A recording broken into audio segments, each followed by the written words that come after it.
If x and y are positive real numbers such that log of x square plus 12 to the base x is equals to 4 and 3 log of x to the base y is equals to 1, then x plus y equals to what? ठीक है, तो हम यहाँ पे log की property reverse way में use करेंगे।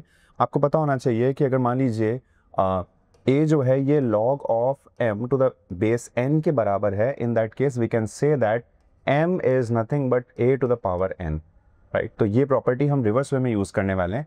सो यहाँ पे हम कह सकते हैं सिमिलरली कि x square plus 12 will be equals to x to the power 4 और x to the power 4 minus x square will be equals to 12। X square आप कॉमन निकाल लो, so in that case this becomes x square minus 1 is equals to 12। ठीक है, अब देखो अगर हम इसको ब्रेक करके लिखें, टू फैक्टर में ब्रेक करें, भाई जैसे ये एक नंबर हो गया, ये एक दूसरा नंबर हो गया, तो टू फैक्टर में अगर ब्रेक करें तो हम कह सकते हैं दिस विल बी 3 इंटू 4।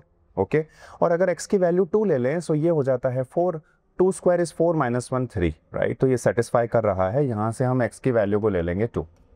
अब आते हैं इधर, तो नाउ सेम वे में इसमें भी इंप्लीमेंट करते हैं, तो हम कह सकते हैं पहले तो इसको यहाँ ले आओ, so x cube is equals to y to the power 1 और x की जगह अगर आपने 2 पुट किया तो y हो जाता है 8। आपसे x प्लस वाई की वैल्यू पूछी थी, 8 plus 2 becomes 10, correct answer is D option.